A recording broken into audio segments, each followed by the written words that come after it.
کہاں جاتے ادھر گئے نہیں تم آپ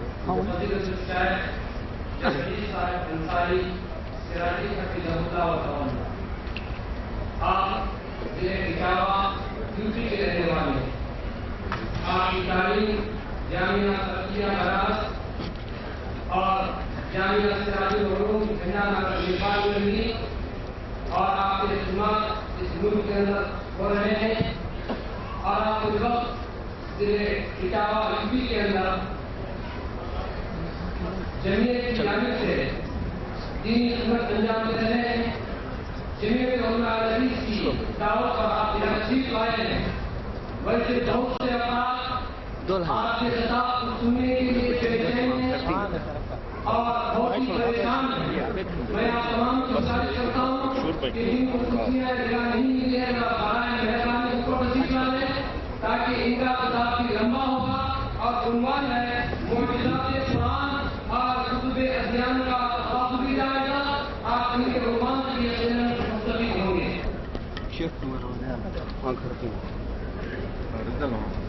ایک اور اعلان ہے ITC فاطمہ کی میرے علاج میں ان کے لیے دعا کریں کہ ہماری صحت عاجلہ اور تندرستی سے بتا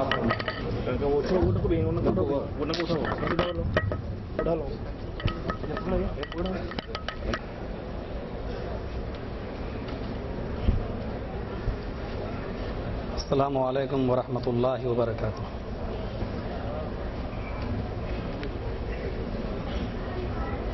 الحمد للہ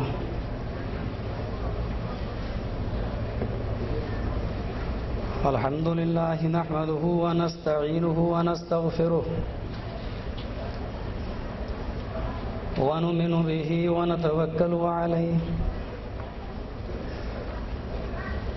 ونعوذ باللہ من شرور انفسنا ومن سیئات اعمالنا من يهده الله فلا مضل له ومن يضلله فلا هادي له وأشهد أن لا إله إلا الله وحده لا شريك له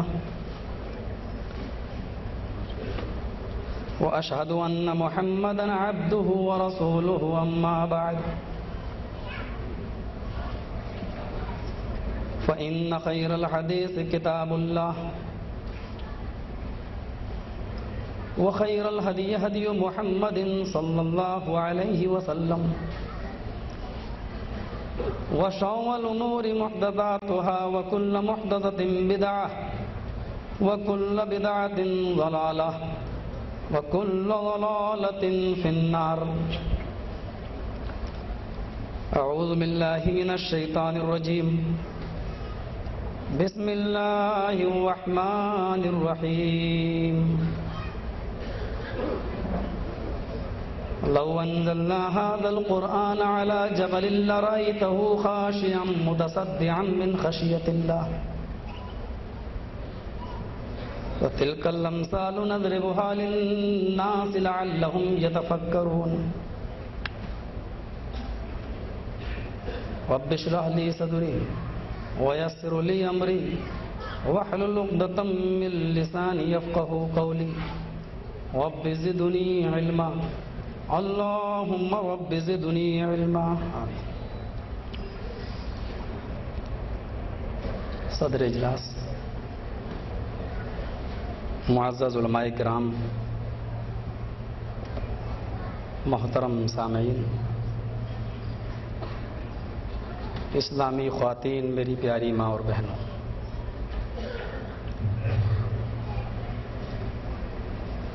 ابھی آپ نے اعجاز قرآن یا عظمت قرآن کے موضوع پر قرآن کے باریک نکات آپ کے سامنے پیش کیے گئے اور آپ نے ان کا جائزہ لیا. فضیلت الشیخ جلال الدین قاسمی صاحب نے معجزات قرآن پر بہت ہی وسیع اور بصیرت افروز تقریر پیش کی. قرآن کی آیتیں اور اس کا خلاصہ اور اس کی تفسیر جب پیش ہو رہی تھی تو ایسا لگ رہا تھا جیسے کوئی مفسر آپ کے سامنے قرآن کی صحیح تفسیر پیش کر رہا ہے. یہ کہا جا سکتا ہے کہ موجودہ دور میں علم کے مقابلے میں اگرچہ میں اس کو اپنی طرف سے کہہ سکتا ہوں کہ موجودہ دور میں وقت کا ابن تیمیہ آپ سمجھ سکتے ہیں، کیونکہ ابن تیمیہ بھی قرآن کی آیتوں کے اسی طریقے کے نقطے نکالا کرتے ہیں اور لوگوں کو عظمت قرآن ان کے دلوں پر انہوں نے بٹھایا ہے. لوگ ان کی تفسیر دیکھ سکتے ہیں. میرا موضوع آپ نے دیکھا ہوگا اشتہار میں اور ابھی پیش کیا گیا، معجزات قرآن کتب ادیان کا تقابلی جائزہ. قرآن کے کیا معجزات ہیں اور دوسرے مذہبی کتابوں میں قرآن کا اسلوب یا قرآن کا بیان کس طریقے سے آیا ہے. حالانکہ میں یہ بات اپنی طرف سے کہہ دینا چاہتا ہوں کہ قرآن کا اور کتب ادیان کا تقابلی جائزہ ویسے ہی غلط ہے یہ چیز، کیونکہ قرآن کا تقابل کسی اور کتاب سے نہیں کیا جا سکتا. قرآن ایک ایسی کتاب ہے کہ جس کا ہم مقابلہ دوسری کتابوں سے کریں. ہاں اتنا ہم کہہ سکتے ہیں کہ ادیان باطلہ کے اندر یا دوسرے مذاہب کے اندر بھی باوجود اس کے کہ وہ باطل ہے، باوجود اس کے کہ وہ غلط ہے، اور تورات اور زبور اور انجیل جو اس آسمانی کتابیں ہیں، لیکن اس کے باوجود قرآن نے یہ کہا کہ کجروؤں نے اس کے اندر کجروی ملا دی ہے، اوریجنلٹی ختم ہو گئی ہے، لیکن اس کے باوجود بھی قرآن کی عظمت اور قرآن کی آخری کتاب ہونے کا ثبوت آج اس میں بھی موجود ہے. اس حال میں یہ پہلا پروگرام ہے اور حالوں میں پروگرام شاید میں نے کبھی کیے ہوں مجھے یاد نہیں، یہ میرا پہلا موقع ہے. اس سے پہلے بھی میں بنگلور میں ایک بار آیا تھا، آج سے 4 5 6 سال پہلے، مجھے یہ بھی صحیح سے یاد نہیں کہ 5 سالیں ہوئی یا 6 سالیں. اس موقع پر ایک چھوٹا سا پروگرام جہاں ہماری مسجد اہل حدیث انصار السنہ ہے، اسی کے بغل میں ایک پروگرام ہوا تھا قیامت اور سائنس کے موضوع پر. مجھے اتنا یاد ہے. اس کے بعد یہ میرا دوسرا اتفاق ہے. شیخ احمد اللہ قریشی صاحب کی نسبت جب ہم پر فون سے کسی نے کی کہ وہ پروگرام رکھ رہے ہیں اور مولانا عبد المتین صاحب نے غالباً انہوں نے فون کیا اور یہ پروگرام لیا، تو میں نے اپنی یہ خوش قسمتی سمجھی کہ بنگلور میں جو جمعیت علماء قائم ہوئی ہے اس کے تھرو جو پروگرام ہو رہا ہے اس میں شریک ہونا چاہیے. تو بنگلور میں آنے کا یہ میرا دوسرا اتفاق ہے اور موضوع بھی تقابلانہ ہے. میں آپ کو یہ بتاؤں کہ قرآن ایک ایسی کتاب ہے کہ جس کے اندر ہر چیز کا جواب پیش ہے. آپ اگر وہ چیز دوسری مذہبی کتابوں کے اندر اگر آپ دیکھنا چاہیں تو وہ خاموش ہے.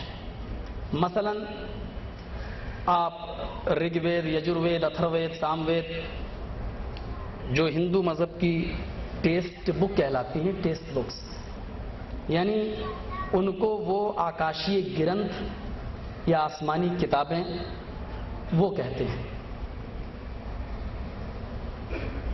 یہ رامائن اور گیتا کو آسمانی کتاب نہیں مانتے ہیں. یہ تو شری کرشن کے تصوف صوفیت پر، جیسے صوفیوں نے جیسے یہاں کچھ کتابیں لکھی ویسے ہی ان کے غلو کرنے والوں نے گیتا لکھ دی، رام کی تعریف کرنے والوں نے رامائن لکھ دی اور رامائن میں بھی زبردست مت بھید ہوا